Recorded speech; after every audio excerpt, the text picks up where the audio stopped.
నమస్కారం. ధ్యానం చేసేటప్పుడు చాలామందికి ఎదురయ్యే ఒక అనుభవం గురించి ఈరోజు లోతుగా మాట్లాడుకుందాం. ప్రశాంతంగా కూర్చున్న కాసేపటికే తెలియకుండానే కనురెప్పలు బరువెక్కుతాయి. మనసు మెల్లగా మత్తులోకి జారుకుంటుంది. ఈ కునుకుపాటు వచ్చినప్పుడు మనలో చాలా ప్రశ్నలొస్తాయి. అసలు ధ్యానంలో నిద్ర వస్తే మన శరీరం మన శత్రువా లేక మిత్రుడా?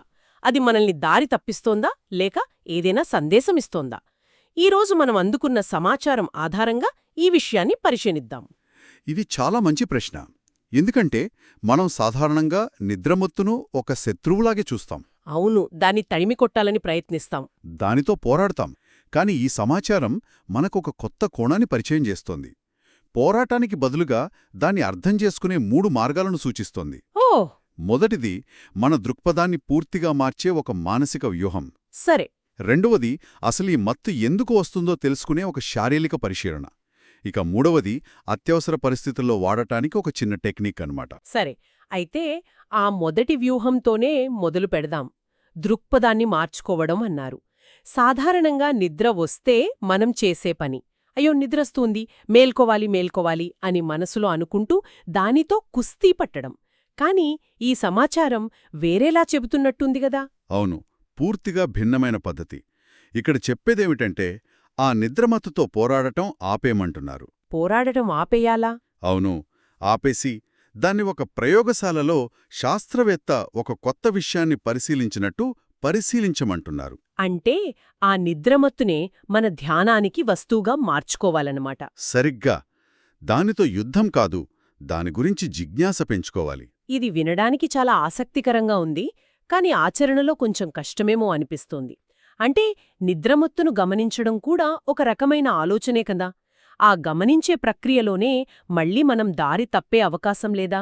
సాక్షిగా ఎలా ఉండగలం? మంచి ప్రశ్న అడిగారు. ఇక్కడే ఒక సూక్ష్మమైన తేడా ఉంది. నిద్రమత్తు గురించి ఆలోచించడం వేరు, దాన్ని నేరుగా అనుభూతి చెందడం వేరు. ఈ సమాచారం మనల్ని రెండోది చేయమంటోంది. అంటే నాకు నిద్ర వస్తోంది, నేను ఫెయిలవుతున్నాను అనే కథ అల్లకుండా ఆ అనుభవాన్ని 2 స్థాయిలలో గమనించాలి. మొదటిది మానసిక స్థాయిలో. మానసిక స్థాయిలో అంటే మన ఆలోచనల్లో ఏం జరుగుతోందో చూడటమా?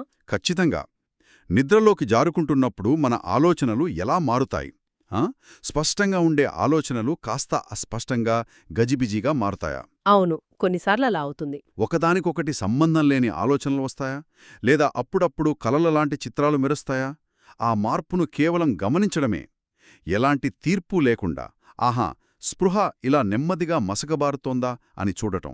ఇక రెండో స్థాయి శారీరకం అనుకుంటా. అవును, ఇది ఇంకా ముఖ్యం. ఆ మత్తు శరీరంలో ఎక్కడ మొదలవుతోంది? కనురెప్పలపై బరువుగా అనిపిస్తోందా? నుదుటి మధ్యలో వెచ్చగా ఉందా? భుజాలు తెలియకుండానే కిందకు జారిపోతున్నాయా? అవును. మొత్తం శరీరం ఒక బరువైన దుప్పటి కప్పుకున్నట్టు అనిపిస్తోందా? ఈ శారీరక సంకేతాలను ఒకటిపచి ఒకటి గమనిస్తూ వెళ్ళాలి. దీని వెనుక ఉన్న తర్కమేమిటి? చూడండి, మనం దేనినైతే ఇంత శ్రద్ధగా, జిజ్ఞాసతో గమనిస్తామో అది మనల్ని నియంత్రించలేదు. ఓ ఎందుకంటే గమనించడం అనేది ఒక చైతన్యవంతమైన ప్రక్రియ, నిద్ర అనేది చైతన్యం లేని ప్రక్రియ. ఈ రెండూ ఒకేసారి జరగలేవు. అంటే మనం నిద్రమత్తును గమనిస్తున్నామంటే స్పృహకు, అపస్మారక స్థితికి మధ్య ఉన్న ఆ సన్నని గీతమీద నడవడం లాంటిది. రోజు మనం తెలియకుండానే దాటే ఆ సరిహద్దును మొదటిసారి కళ్లారా చూసే అవకాశం దొరుకుతుందన్నమాట. సరిగ్గా అదే పాయింట్. ఇది కేవలం మెలకువగా ఉండటం గురించి కాదు, అసలు స్పృహ స్వభావమేమిటో అర్థం చేసుకోవడం గురించి. అవును, ఇది నిద్రమత్తును ఓడించడం కాదు, దాని ద్వారా మన గురించి మనం నేర్చుకోవడం. ఈ సాధన యొక్క అసలు ఉద్దేశ్యం అదే. వినదు, ఆ బరువు అలానే ఉంటుంది. ఆ శారీరకమైన ఒత్తిడి చాలా బలంగా ఉన్నప్పుడు కేవలం మానసిక పరిశీలన సరిపోకపోవచ్చు.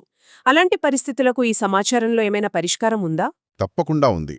ఇక్కడే మన చర్చ రెండో భాగానికొస్తుంది, శారీరక కారణాలను పరిశీలించడం. సరే. మన సమాచారం ప్రకారం చాలా సందర్భాల్లో సమస్య మనసులో కాదు, శరీరంలో ఉంటుంది. మనసు చురుగ్గా ఉండాలంటే ముందు శరీరం సహకరించాలి. అందుకే ధ్యానానికి కూర్చోబోయే ముందు కొన్ని విషయాలు చెక్ చేసుకోవాలి. మొదటిది మన ఆహారం. ఆహారానికి కునుకుపాట్లకి సంబంధం ఉందా? అంటే నేను ఆఫీస్ నుండి వచ్చాక భోజనం చేసి ధ్యానానికి కూర్చుంటాను, అప్పుడు నిద్ర వస్తే అది సహజమేనా? ఇది చాలామంది ఎదుర్కొనే సమస్య. ఈ సమాచారం ప్రకారం ధ్యానానికి ముందు కడుపు నిండా భారీ భోజనం చేస్తే నిద్ర రావడం చాలా సహజం. ఎందుకని? ఎందుకంటే అప్పుడు మన బాడీ ఎనర్జీ అంతా తిన్నది అరిగించడానికి వెళ్ళిపోతుంది. ఓ నిజమే. అందుకే ధ్యానానికి ముందు తేలికపాటి ఆహారం తీసుకోవటం లేదా భోజనం చేసిన గంటన్నర తర్వాత కూర్చోవటం మంచిదని సూచిస్తున్నారు. అంటే బిజీ లైఫ్లో ఉన్నవాళ్ళు రాత్రి భోజనం తర్వాతే సమయం దొరికేవాళ్ళు ఏం చెయ్యాలి? ధ్యానం మానేయాలా? అస్సలు కాదు. దీన్ని మనం ఒక నియమంగా కాకుండా ఒక సూచనగా తీసుకోవాలి. బహుశా భోజనం కొంచెం తక్కువగా తినడం, లేదా తిన్న వెంటనే కాకుండా ఇంట్లో పనులు చేసుకున్నాక కాస్త విరామమిచ్చి కూర్చోవటం సహాయపడొచ్చు. అవును. శరీరం ఏం చెప్తుందో వినడం ముఖ్యం. ఇక రెండవ శారీరక కారణం శ్రమ. శ్రమ అంటే? రోజంతా చాలా కష్టపడ్డారా, శారీరకంగా బాగా అలసిపోయారా, అప్పుడు శరీరం విశ్రాంతి కోరుకుంటుంది. మనం దాన్ని బలవంతంగా ధ్యానంలో కూర్చోబెడితే అది నిద్ర రూపంలో తన అవసరాన్ని తెలియజేస్తుంది. నిజమే. ఇక మూడోది నిద్రలేమే అనుకుంటాను. ముందు రోజు రాత్రి సరిగ్గా నిద్రపోకపోతే మరుసటి రోజు మనం ఎంత ప్రయత్నించినా ఏకాగ్రత కుదరదు. కరెక్ట్. శరీరానికి నిద్ర అనేది ఒక ప్రాథమిక అవసరం. ఆ అవసరం తీరనప్పుడు అది మిగతా అన్నింటిపై ఆధిపత్యం చెలాయిస్తుంది. అంటే మనకు నిద్ర అప్పు ఉంటే. అవును. శరీరం దాన్ని తీర్చుకోవడానికే ప్రయత్నిస్తుంది. ఈ మూడు విషయాలను బట్టి మనకేమర్థమవుతుందంటే శరీరం మన శత్రువు కాదు, అది ఒక మెసెంజర్. ఒక మెసెంజర్. అవును. నేను అలిసిపోయాను, నాకు శక్తి కావాలి, నాకు విశ్రాంతి అవసరం అని అది మనకు సంకేతాలు పంపుతోంది. వాటిని అర్థం చేసుకోకుండా మనసుని నిందించడం సరికాదు. సరే, మనమిప్పటివరకు 2 వ్యూహాలు చర్చించాం. 1 నిద్రమత్తును జిజ్ఞాసతో గమనించడం. 2 దానికి శారీరక కారణాలేమైనా ఉన్నాయేమో చెక్ చేసుకోవడం. కానీ కొన్నిసార్లు ఒక ముఖ్యమైన సెషన్లో ఉన్నప్పుడు లేదా ఒక ధ్యాన శిబిరంలో ఉన్నప్పుడు ఆ సమయంలో నిద్రపోకూడదు, సాధన కొనసాగించాలనే పట్టుదల ఉంటుంది. అలాంటి పరిస్థితుల్లో తక్షణమే మెలకువ తెచ్చుకోవడానికి ఏదైనా శారీరక ఉపాయముందా? ముఖం మీద నీళ్లు చల్లుకోవడం లాంటిది కాకుండా ధ్యానంలోనే ఉంటూ చెయ్యగలిగేది. ఉంది. ఈ సమాచారం దాన్ని ఒక ఎమర్జెన్సీ రీసెట్ బటన్ లాగా వర్ణిస్తోంది. Emergency reset. అవును. నాడీ వ్యవస్థను ఒక్కసారిగా రీబూట్ చేసి మత్తును వదిలించే ఒక చిన్న శ్వాస వ్యాయామమిది. చాలా సులభం, కాని చాలా ప్రభావవంతమైనది. అయితే అది ఎలా చేయాలో కొంచెం వివరంగా చెప్తారా? తప్పకుండా. దీనికి కొన్ని సింపుల్ స్టెప్స్ ఉన్నాయి. మీరు ధ్యానంలో కూర్చున్నప్పుడే నిద్రమత్తు ముంచుకొస్తున్నట్లు అనిపించగానే 1 ముందుగా మీ ఊపిరితిత్తులు పూర్తిగా నిండేంతవరకు లోతుగా గాలి పీల్చుకోవాలి. సరే. 2 ఆ తర్వాత మీకు సౌకర్యవంతంగా ఉన్నంతసేపు శ్వాసను లోపలే బిగపట్టి ఉంచాలి. ఇక్కడ బలవంతం చేయకూడదు. సులభంగా ఎంతసేపు ఆపగలరో అంతసేపే. 3 ఇక శ్వాసను వదిలేయాలననిపించినప్పుడు నెమ్మదిగా నియంత్రితంగా గాలిని పూర్తిగా బయటకు వదలాలి. ఈ ప్రక్రియను 2-3 సార్లు లేదా మీ శరీరంలో కొద్దిగా వేడి పుట్టి మత్తు తగ్గే వరకు పునరావృతం చేయాలి. ఆహా, ఇది శరీరం యొక్క కెమిస్ట్రీని నేరుగా మార్చే టెక్నిక్ అన్నమాట. అసలిదెలా పనిచేస్తుంది? శ్వాసను బిగపట్టడం వల్ల శరీరంలో ఏం జరుగుతుంది? మనం శ్వాసను బిగబట్టినప్పుడు రక్తంలో కార్బన్ డయాక్సైడ్ స్థాయిలు పెరుగుతాయి. CO2 levels. అవును. ఇది మన మెదడులోని రెస్పిరేటరీ సెంటర్కి ఒక అలర్ట్ సిగ్నల్ పంపిస్తుంది. ఫలితంగా నాడీ వ్యవస్థ ఉత్తేజితమై గుండె కొట్టుకునే వేగం కొద్దిగా పెరుగుతుంది, రక్త ప్రసరణ మెరుగుపడుతుంది. ఇది తక్షణమే శరీరానికొక షాక్ ఇచ్చి మెలకువను తీసుకువస్తుంది. ఆ తర్వాత? మత్తు తొలగిపోయిన తర్వాత మళ్లీ నెమ్మదిగా మీ సహజమైన శ్వాసను గమనిస్తూ ధ్యానంలోకి వెళ్ళిపోవచ్చు. ఇది ఒక తాత్కాలిక ఉపకరణం మాత్రమే.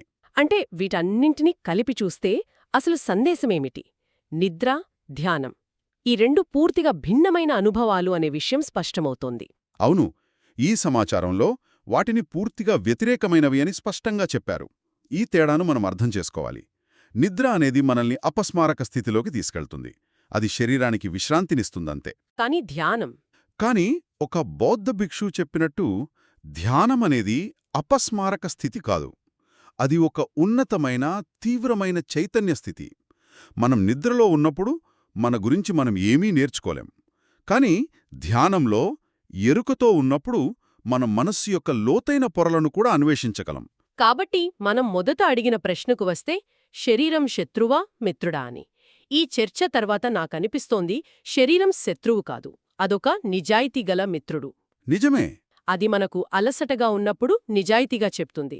మనం దాన్ని వినకుండా మన అంచనాలను దానిపై రుద్దినప్పుడే సమస్య మొదలవుతుంది. సరిగ్గా అదే. దీన్ని మనం పెద్ద చిత్రంలో చూస్తే ఈ చర్చ కేవలం నిద్రమత్తును జయించడం గురించి మాత్రమే కాదు.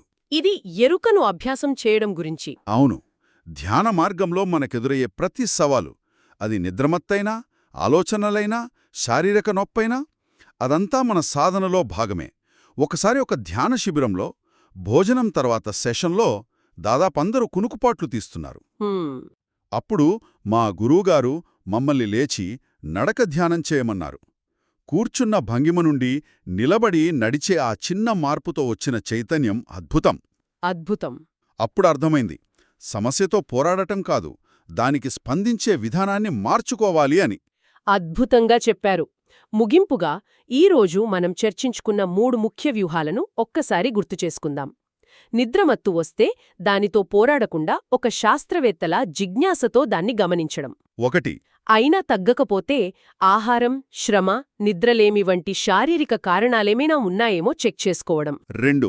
ఇక తప్పనిసరి పరిస్థితుల్లో శ్వాసను బిగపట్టి చేసే ఎమర్జెన్సీ రీసెట్ టెక్నిక్ను వాడటం. 3. అవును, వీటన్నిటితో పాటు ఈ సమాచారం భంగిమలో చిన్న మార్పులు చేసుకోవడం అంటే కాస్త నిటారుగా కూర్చోవడం వంటివి కూడా సూచిస్తోంది. సరే, ఇవన్నీ మనల్ని ఒక లోతైన ఆలోచనకు దారితీస్తాయి. ధ్యానంలో శరీరం ఒక అడ్డంకిగా అనిపించినప్పుడు దానిని సాధనలో ఒక చురుకైన భాగంగా ఎలా మార్చుకోవచ్చు. ఉమ్, కొన్నిసార్లు మనము శరీరాన్ని ఒక జడ పదార్థంగా చూస్తాం. కాని అది కూడా చైతన్యంతో నిండి ఉంది.